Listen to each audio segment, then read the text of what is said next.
Good morning, welcome to lesson 3.3, proving triangles to be congruent. We learned last class about the different triangle laws and today we're going to look at how we can use those triangle congruence laws to prove two triangles to be congruent. Now, just as a quick refresher, we have 5 laws that allow us to prove triangles to be congruent. The first is SSS, meaning all of the sides are congruent. The second is SAS, which means that two sides and the included angle are congruent between two triangles. Then we have ASA, which is two angles and the included side, and AAS, two angles and a side that touches one angle but not the other angle, and then hypotenuse leg. And hypotenuse leg is when I have specifically a right triangle and the hypotenuse and one of the legs congruent between the two triangles. Now let's take a look at our first proof here. In this example, I have a triangle, and you can see that I'm given that AB is congruent to ED, and that angle B is congruent to angle D.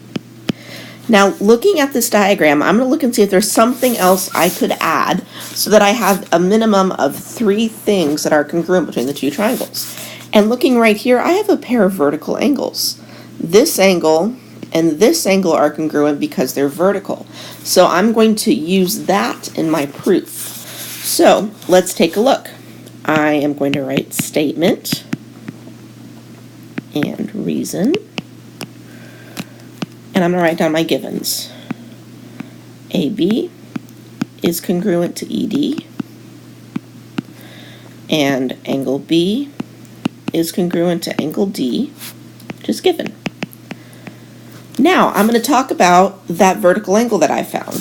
When I immediately looked at my diagram, I saw the vertical angle, so that should be the second step in my proof.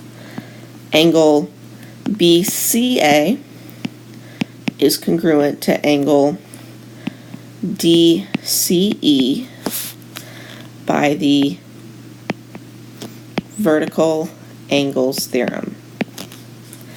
Now, if we look here, in this step here, I was able to see that there was a side and an angle that were congruent, and then here I talked about another angle.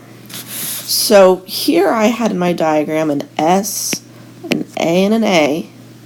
That's 2 angles and a side that's not included. So my 2 triangles must be congruent.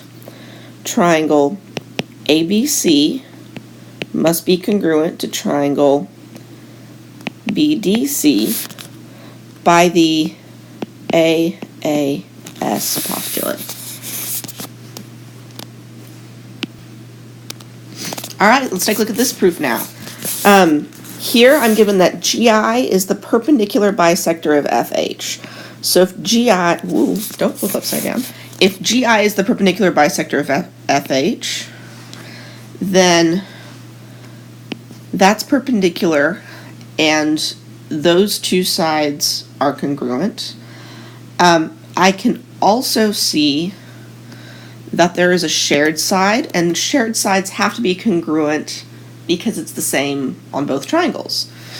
That's going to use the reflexive property, and we haven't really used the reflexive property up to this point. It's really comes in handy when I've got 2 triangles and I need to prove that something between the 2 triangles is congruent.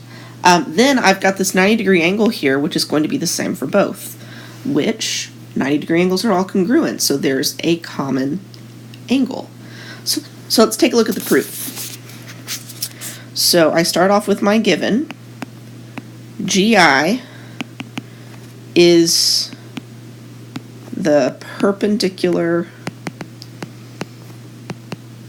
bisector of FH. That's my given. Now I'm going to use that.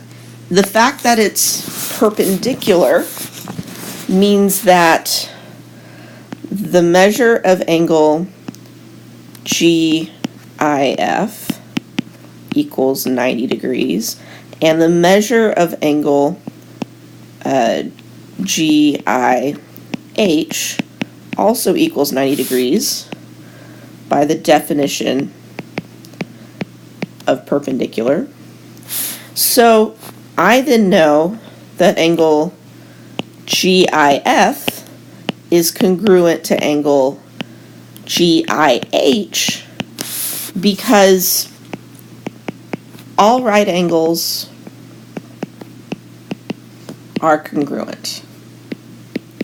There's a fancy name for that theorem, but again, I don't care if you can remember the name of the theorem or not. I just care if you can give me a good reason. All right, so I've dealt with the fact that they're perpendicular. Let's deal with the fact that GI is a bisector now. Because GI is a bisector, FI is congruent to HI by the definition of bisect.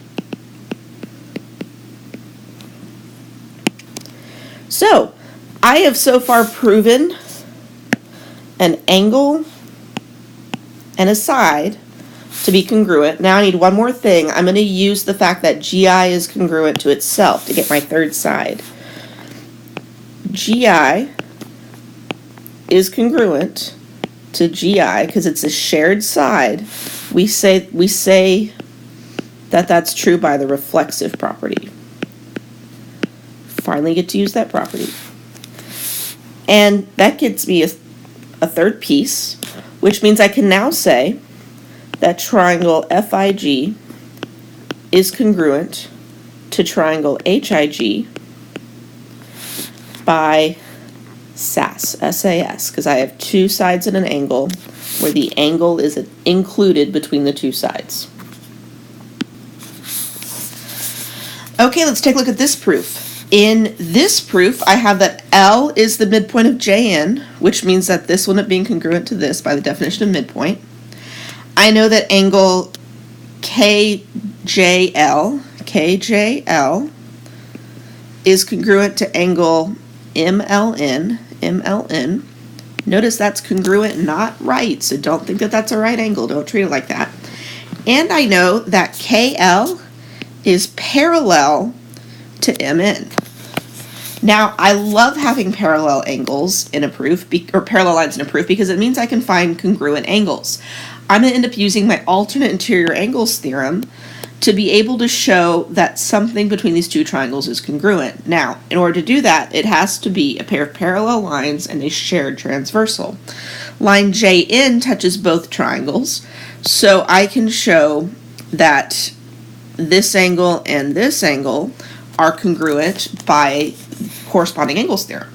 So that's where I'm going to go with this proof. I'll end up with ASA at the end of it, but let's begin. So first I start off by listing all of my givens. L is the midpoint of JN,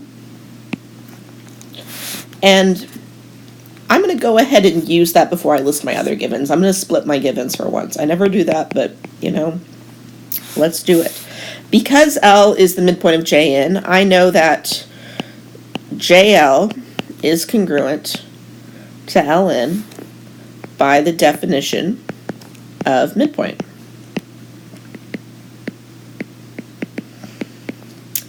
Then I know that angle KJL is congruent to angle MLN because they gave it to me. That's a given.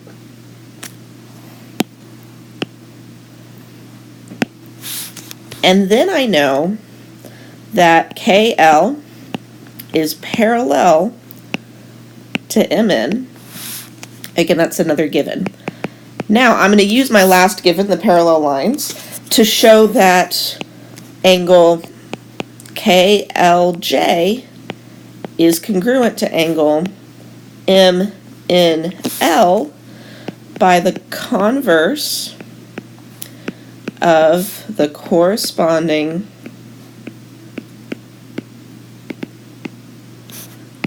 angles postulate.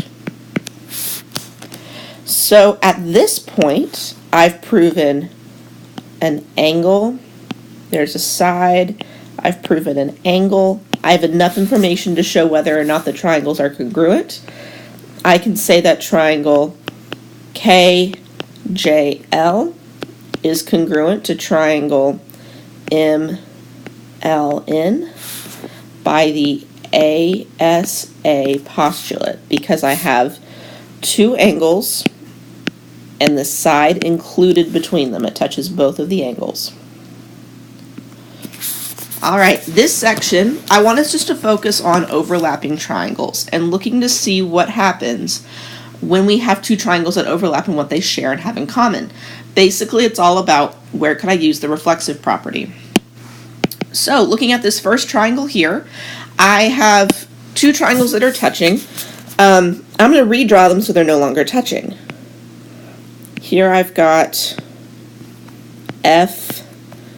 FGI. And they tell me, and HGI, so I've redrawn them so they're no longer touching. They tell me that GI bisects FGH, so that would mean that this angle is congruent to this angle by the definition of bisector.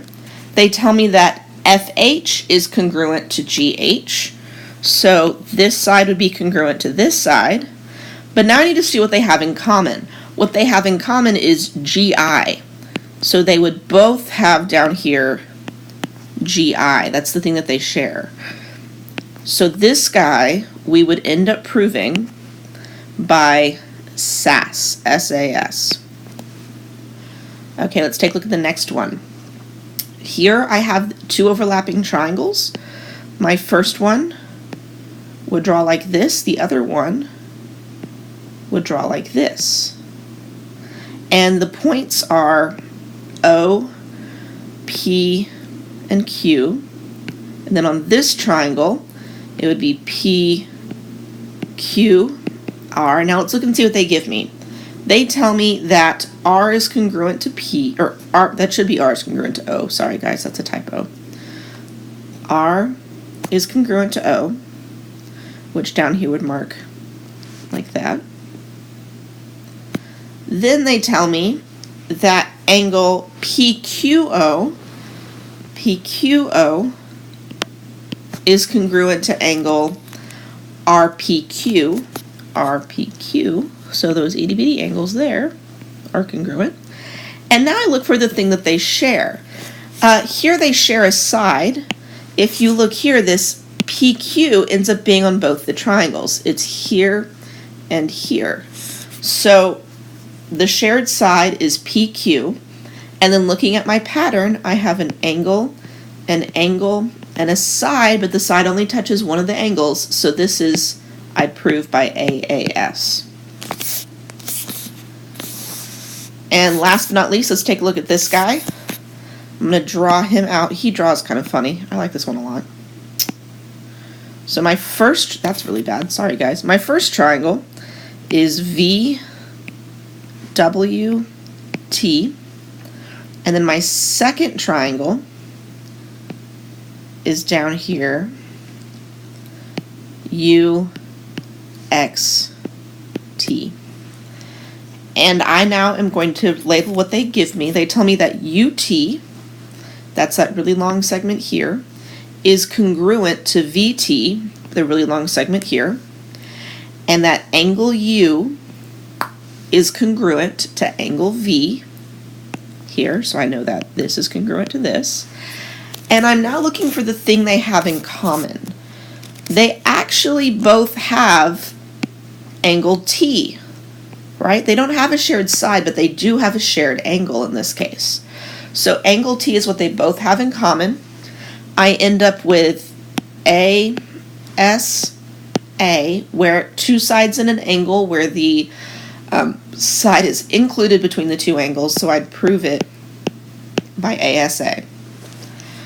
All right, guys, thank you very much, and do the knowledge check.